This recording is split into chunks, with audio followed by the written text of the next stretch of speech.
வணக்கம் மகளே, நான் உங்கள் பகத் பேசுகிறேன். ஸோ டுடே என்ன டாபிக் பார்க்க போகிறோம் அப்படின்னா, ரயில்வே ரெக்யர்மெண்ட் போர்டு அனௌன்ஸ் பண்ணியிருக்கிற குரூப் டி எக்ஸாமை பற்றி நம்ம பார்க்க போகிறோம். ஸோ அதுக்கு எப்படி படிக்கணும், எப்படி வேலை வாங்கணும், படிக்கணுன்றதை தாண்டி நம்ம எப்படி அந்த ரயில்வே போர்டில் வேலை வாங்கணும் அப்படின்றத தான் பார்க்க போகிறோம். மொத்தம் ரயில்வே போர்டு அனௌன்ஸ் பண்ணிக்கிற வேகன்சி வந்து பார்த்தீங்கன்னா 32,000 சம்திங், 32,000 தாண்டி இருக்குது. கண்டிப்பாக இது 50,000 போகும். நான் ஏற்கனவே வந்து ஜிடிக்கு சொல்லியிருந்தேன், அதே மாதிரி இப்போயும் சொல்கிறேன். இந்த 32,000 வேகன்சின்றது ஜஸ்ட் ஒன்று என்ன அப்படின்னா ஒரு நோட்டிஃபிகேஷன், சரியா? ஆனால் வேகன்சி வந்து 50,000 வரைக்கும் போகிறதுக்கு உண்டான வாய்ப்புகள் அதிகம். ஸோ இந்த டைம் வந்து 8th பே கமிஷன் வேறு வருது. 8th பே கமிஷன் கண்டிப்பாக வந்து பார்த்தீங்கன்னா இந்த குரூப் டியில் 18,000 போட்டிருப்பாங்க. அதுவே உங்களுக்கு அலோன்ஸ் எல்லாம் சேர்த்து ஒரு அமௌண்ட் வரும், ஒரு சம்பளம் வரும். ஆனால் 8th பே கமிஷன் வந்துச்சுன்னா உங்களுக்கு எவ்வளோ வரும் அப்படின்னு நீங்களே கால்குலேட் பண்ணிக்கோங்க. இதை விட நல்ல சான்ஸ் கிடைக்காது. குரூப் 2 ஈக்குவலான சேலரி கூட உங்களுக்கு வர்றதுக்கு உண்டான 8th பே கமிஷனில் வாய்ப்புகள் அதிகம். அதனால் நல்லா படி, வேலையை வாங்கும், சரியா? ஸோ ஃபஸ்ட்டு என்ன பண்ண போகிறோம் அப்படின்னா, இந்த குரூப் டியில் என்னென்ன கொஸ்டின் கேட்க போகிறாங்க, மொத்தம் 100 கொஸ்டின். இந்த 100 கொஸ்டினில் ஃபஸ்ட்டு சயின்ஸு 25 கொஸ்டின், சரியா? Maths 25, reasoning 30 and GA general awareness plus current affairs 20. Sir இதுதான் சார் டாபிக், இதுதான் ஸ்கோரிங். இதில் உள் டாபிக் பார்த்தோம் அப்படின்னா ஃபிசிக்ஸ், கெமிஸ்ட்ரி, லைஃப் சயின்ஸ் அப்படின்னு பிரிக்கிறாங்க. சயின்ஸை மட்டும் ஃபிசிக்ஸாக பிரிக்கிறாங்க. ஃபிசிக்ஸில் ஒரு 11 டாபிக் சேர்க்குறாங்க. எலக்ட்ரானிக்ஸ் சேர்த்து 11 டாபிக்ஸாக பிரிக்கிறாங்க. கெமிஸ்ட்ரியில் ஒரு 8 டாபிக் வரைக்கும் வருது.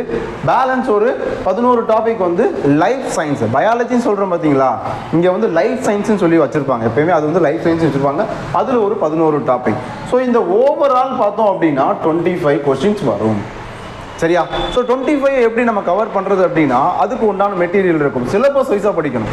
டிஎன்பிசிக்கு படிக்கலாம். டிஎன்பிசிக்கு படிக்கிற மாதிரி படித்தோம்னா சயின்ஸ் வந்து 25 கொஸ்டினுக்கு ஒரு 15 கொஸ்டின் அட்டன் பண்ணலாம், டிஎன்பிசிக்கு படிக்கிற மாதிரி. பட் கொஞ்சம் சேஞ்ச் பண்ணி படித்தோம் அப்படின்னா 25க்கு 25 நம்ம போடலாம். நம்ம ஆஃப்லைனில் அப்படி தான் கிளாஸ் எடுத்துக்கிட்டு இருக்கோம், சரியா? ஸோ ஃபஸ்ட்டு என்னென்னா ஃபிசிக்ஸுக்கு உண்டான மெட்டீரியல் பார்த்தீங்கன்னா இந்த மாதிரி இருக்குண்டாமா. ஸோ இந்த இருக்கா ஒரு 11 டாபிக் வந்து லைட் எல்லாம் சேர்த்தே வந்துடும். எலக்ட்ரானிக்ஸ் எல்லாமே உங்களுக்கு இதில் இருக்கும். ஹீட்டு, கிராவிடேஷனு எல்லாமே வந்துடும். ஸோ இது வந்து ஃபிசிக்ஸ் மெட்டீரியல் தான்மா. ஸோ இதிலே வந்து உங்களுக்கு 11 டாபிக். இதில் இருந்தால் கொஸ்டின்ஸ் வந்து இப்போ ஜேஇ எழுதினவங்க, டெக்னீஷியன் அண்டு ஏஎல்பி எழுதினவங்களாம் இதை மட்டும் தான் ஃபிசிக்ஸ் படிச்சுட்டு போனாங்க, சரியா? ஸோ இதில் இருந்தால் கொஷின்ஸே வந்திருக்கு. ஒரு கொஷின் தப்பில் எல்லாருமே கிளியர் பண்ணியிருக்காங்க. நெக்ஸ்ட் பார்த்தோம்னா கெமிஸ்ட்ரிக்கு வந்து ஒரு 8 டாபிக் சொல்லணும்ல, 8 டாபிக்மே இங்கே இருக்குது. ஆசிட், பேஸ் எல்லாமே தனித்தனியாக அவனை கொடுத்துருப்பேன். இது உங்களுக்கு ஒரு மெட்டீரியல். ரெண்டாவது லைஃப் சயின்ஸுக்கு வந்து அந்த 11 டாபிக் கொடுத்தோம் பார்த்தீங்களா, அதுக்கு உண்டான சிம்பிள் மெட்டீரியல் இதான்ப்பா, சரியா? ஸோ இந்த மாதிரி மெட்டீரியல் வந்துட்டு நம்ம கண்டிப்பாக ப்ரொவைட் பண்ணி தான் உங்களுக்கு வந்து நான் கிளாஸ் எடுத்துக்கிட்டு இருக்கோம். ஸோ சயின்ஸுக்கு மட்டும் இந்த 3 மெட்டீரியல் சேர்ந்து வரும். ஸோ இந்த 3 மெட்டீரியல் படித்தாலே உங்களுக்கு என்ன ஆகும், 25 மேக்ஸ், சரி 25 சயின்ஸ் வந்து கம்பல்சரி அட்டன் பண்ணிடுவீங்க. அதுக்கப்புறம் பார்த்தீங்கன்னா 25 மேக்ஸு. இந்த மேக்ஸை பொறுத்த வரைக்கும் டாபிக் நம்ம டிஎன்பிசியில் ஒரு டாபிக் ப்ளஸ் அடிஷ்னல் டாபிக் கொஞ்சம் டிஃப்ரெண்ட்டாக கேட்பான். ரொம்பலாம் அவன் அட்வான்ஸெல்லாம் கேட்க மாட்டான், கொஞ்சம் டிஃப்ரெண்ட் பண்ணி கேட்பான். ஸோ இதுதான் வந்து உங்களுக்கு மேக்ஸ் மெட்டீரியல். இது உங்களுக்கு ஒரு காப்பி வந்து ஜெராக்ஸ் கொடுப்பேன், சரியா? ஸோ இது 25 டாபிக் வரைக்கும் நமக்கு இருக்குடாமா. அந்த 25 டாப்பிக்லேயும் வந்த டாப்பிக்கே மறுபடியும் வரும். ஸோ டிஃப்ரெண்ட்டாக இருக்கும். ஸோ அந்த ஈஸியாக படித்தா கண்டிப்பாக ஸ்கோர் பண்ணிடலாம். நெக்ஸ்ட்டு பார்க்க போகிறது ரீசனிங் வந்து 30 கொஷின்ஸு. இந்த 30 கொஷினில் ஒரு 3 to 5 டாபிக் ரிப்பீட்டடாக 2 கொஷின் வரும்டாமா. ரிப்பீட்டடாக 2 கொஷின் வரும். அதுவே 10 கொஷின் 15 கொஷின் வரைக்கும் வரும், சரிங்களா? ஸோ 30 கொஷின்ஸ் வந்து நம்ம ரீசனிங்கில் பார்க்குறோம். ரீசனிங்க்கும் மேக்ஸுக்கும் என்ன டிஃப்ரெண்ட் அப்படின்னா, மேக்ஸ் அப்படின்றது நம்ம ஒரு தடவை பார்த்துட்டா ஃபார்முலா அப்படின்னு நின்றுக்கிறோம்.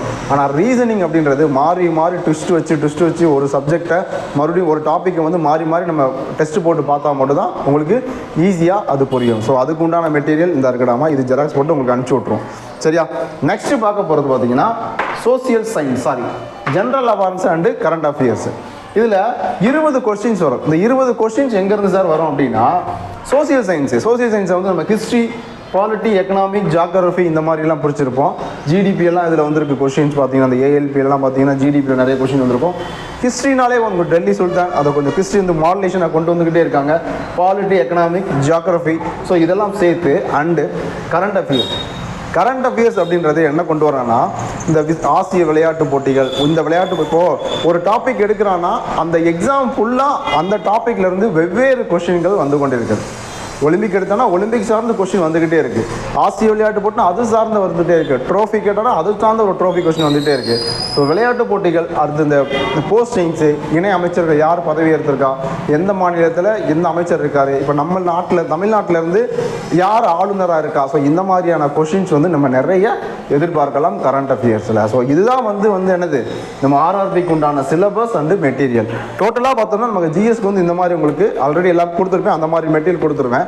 ஸோ டோட்டலாக வந்து உங்களுக்கு ஆர்ஆர்பிக்குன்னு மொத்தமாக மெட்டீரியல் பார்த்தோம்னா இந்த இருக்கு பாருங்கள், இதுதான் வந்து ஆர்ஆர்பியோட மொத்த மெட்டீரியல். இதை படித்தாலே பாஸ் பண்ணிடலாம். சரி, மெட்டீரியல் நீங்கள் கொடுத்துருவீங்க, படிக்கிறது நாங்கள் தானே அப்படின்னு சொல்லிட்டு நீங்கள் நினச்சாலும் இதுக்கு ஆஃப்லைனுக்கு நீ வந்த அப்படின்னா அது ஈஸியாக என்ன பண்ணிடலாம், பாஸ் பண்ண வச்சிடலாம். ஏன்னா ஒரு டியூஷன் ஒரு 50 பேர் படிக்கிறான்னா ஃபஸ்ட் மந்த் வந்துட்டு ஒரு 16வது ரேங்க் இருக்கானா, நெக்ஸ்ட் மந்த் அவன் 10th ரேங்க் இருக்கணும், அடுத்த மந்த்து 5th ரேங்க் கொண்டு வரணும், அதுக்கப்புறம் ஒரு ஹாஃப் அலி என்ன கொண்டு வந்துடணும், ஃபஸ்ட் ரேங்க் செகண்ட் ரேங்க் கொண்டு வரணும். ஸோ இப்படி தான் நாங்கள் வந்து டியூஷனே நடத்துகிறோம். ஆனால் அகாடமிக் அப்படின்றது போட்டு நாங்கள் கொடுக்குற ப்ரெஷரில், உனக்கு கொடுக்குற ஒர்க் லோடில் நீயா டெவலப் ஆகிடுற. இவ்வளோ இதை வந்துட்டு நீ தனியாக உட்காந்தவளோ படித்தாலோ பாஸ் பண்ணுறது கஷ்டம். அதனால் நீ ஆஃப்லைனில் வந்தேன்னா அதை விட ஈஸியாக இருக்கும். ஆன்லைனில் நீ படிக்கிற அப்படின்னா மினிமம் வந்து ஒரு 20 பேர் இருந்தீங்கன்னா தான் ஆன்லைனுக்கு வந்து செட் ஆகுண்டாமா. சரியா, டிஎன்பிசி மாதிரி இல்லை, அது இது வந்து மினிமம் 20 பேர் தான் ஃபேக்கல்ட்டிக்கெல்லாம் நான் போட்டுட்டு உங்களுக்கு ஆன்லைனில் நடத்தவே வந்து ஈஸியாக இருக்கும். ஸோ கண்டிப்பாக யாராவது நீ குரூப் டி படிக்கணும்னு விருப்பப்பட்ட அப்படின்னா கண்டிப்பாக எனக்கு கால் பண்ணு. ஒரு 20 பேர் இருந்தாங்கன்னா கண்டிப்பாக ஆன்லைன்லேயும் ஸ்டார்ட் பண்ணுறேன். பட் ஆஃப்லைனில் வந்து கிளாஸ் ரன்னிங்கில் இருக்குது. Already ALP JE SI exam, அப்புறம் technician grade 1, technician grade 3, now வந்துட்டு என்டிபிசி, அப்புறம் ஆர்பிஎஃப் கான்ஸ்டபிள் இந்த கிளாஸ் போய்கிட்டு இருக்கு. கண்டிப்பாக நீ வந்து அப்படின்னா குரூப் டியும் பாஸ் பண்ணுவேன். லாஸ்ட்டு வந்து பார்த்தீங்கன்னா குரூப் டியோட கட் ஆஃப் நம்ம இதில் வந்து ஒரு வேலைக்கே போயிருக்காப்புல ரொம்ப கம்மியாக இருந்துச்சு. அந்த ஓட்டம் அப்படின்றதுல ஒரு சில பேர் என்ன பண்ணிட்டாங்க, 35 கிலோ தூக்கிட்டு ஓட முடியாமல் ஒரு சில பேர் போகல, ஒரு சில பேர் போயிருக்காங்க. ஸோ அதனால் எக்ஸாம் கிளியர் பண்ணணும் அப்படின்னா இந்த சிலபஸை கவர் பண்ணணும். டிஎன்பிசியை விட ரொம்ப கம்மியான சிலபஸ், ஆனால் ரிப்பீட்டடாக படிக்கக்கூடிய சிலபஸ். ரிப்பீட்டடாக படித்தா மட்டும்தான் நீ ஞாபகம் வச்சுக்கிற முடியுது. தவிர ஒரு தடவை வாசிட்டு போயிட்டா அப்படின்னா உன்னால் ஆப்ஷன் பார்த்து சொல்ல முடியாது. இன்னொன்று, நம்ம தமிழ் லாங்குவேஜ் சூஸ் பண்ணுறதுனால இங்கிலீஷ் டிரான்ஸ்லேஷன் அப்படியே தமிழில் இருக்கும், சில வேர்ட்ஸ் எல்லாம் நமக்கு புரியாது. அப்போ நம்ம ரிப்பீட்டடாக படிக்கணும். ஸோ சரியா, ஸோ கண்டிப்பாக வந்து நீ குரூப் டி பாஸ் பண்ணணும், எனக்கு வேலை வேணும் அப்படின்னு நீ கேட்ட அப்படின்னா கண்டிப்பாக அந்த நம்பரை கான்டாக்ட் பண்ணு, கண்டிப்பாக உனக்கு ஒரு சொல்யூஷன் சொல்கிறேன். பட் ஆஃப்லைனில் நீ ஜாயின் பண்ணணும் விருப்பப்பட்டீங்கன்னா கண்டிப்பாக வந்து ஜாயின் பண்ணு. ஆஃப்லைனில் ரயில்வேக்கு மட்டும் தனியாக ஒரு கிளாஸ் போய்கிட்டே இருக்குது. ஸோ ஃபுல் அண்ட் ஃபுல் ரயில்வேக்கு தான் போய்கிட்டே இருக்குது. ஆஃப்லைன் வந்தீங்கன்னா செக்யூர் கொடுக்குறேன் நான். ஆன்லைனில் வந்து 20 பேர்ஸ் இருந்து அப்படின்னா கண்டிப்பாக வந்து உனக்கு ஒரு பேட்சாகவே நான் ஆரம்பிக்கிறேன். ஓகேவா? ஓகேடாம்மா. இன்னொன்று சொல்கிறேன், ரயில்வே எக்ஸாமுக்கும் சரி, ஜெனரல் கவர்மெண்ட் எக்ஸாமுக்கும் சரி, நிறைய ஆப்ஸ் இருக்குது. ஒரு மேக்ஸுக்குனா இந்த ஆப்ஸ் தான் பெட்ரு, எக்ஸாமுக்குனா இந்த ஆப்ஸ் தான் பெட்ரு அப்படின்னு இந்த மாதிரி ஆப்ஸ் எல்லாம் இருக்குது. ஆனால் ஆப்ஸில் உட்காந்து படிக்கிறதுக்கு நீ விரும்பவே மாட்டேங்கன்னு நினைக்கிறேன். ஏன்னா எல்லாமே அங்கே கிடைக்குது. பட் உனக்கு டைம் சொல்லணும். ஒரு வீடியோ 40 நிமிஷம், அது மாதிரி 100 வீடியோ, 150 வீடியோ, 1450 வீடியோலாம் இருக்கக்கூடிய ஆப்பெல்லாம் இருக்குது. சரியா, அந்த வீடியோ பார்க்கறதுக்கு உனக்கு டைம் இருக்க மாட்டேங்குது. அப்போ என்ன பண்ணணும்னா செக்யூர் கொடுக்கணும், உள்ளே வந்து உட்காந்து படிக்க வைக்கணும். நீ ஒரு 3 மாதம் கஷ்டப்பட்டீங்கன்னா வேலை வாங்க வைக்கணும். அதுக்கு ஆஃப்லைன் நல்லா செட் ஆகும். சரியா, இத்தனை ஆப்பு இருந்து உன்னால் முடியலை அப்படின்னா, லோ காஸ்ட்டுக்கு உன்னால் முடியலை அப்படின்னா நீ மேலு வலிக்காமல் வேலை வாங்கணும்னு நினைக்கிறேன். அந்த மேலு வலிக்காமல் மேலே நான் வாங்கி தரேன், கண்டிப்பாக ஜாயின் பண்ணேன். சரியா, ஆஃப்லைன் வந்தேன்னா உனக்கு செக்யூர் தரேன். ஆன்லைனில் 20 பேருக்கு மேலே இருந்ததை நான் கிளாஸ் எடுக்க பண்ணாமல், ஏன்னா எனக்கு டிஎன்பிசியில் எனக்கு கொஞ்சம் பிஸியாக இருக்கேன். ஸோ அதனால் வந்து 20 பேர், மினிமம் 20 பேர் இருந்தால் நான் குரூப் டி கிளாஸ் எடுக்கிறேன். மெட்டீரியல் உங்களுக்கு அனுப்பிச்சி விட்ருவேன். சரியா, ஓகே. யாராவது கிளாஸ் ஆஃப்லைன் வர்றதா இருந்தீங்கன்னா, ஆன்லைன்லேயும் படிக்கிறதா இருந்தால் கண்டிப்பாக கால் பண்ணு. Thank you and thank you so much. நம்ம கிளாஸ் டிஸ்போஸ்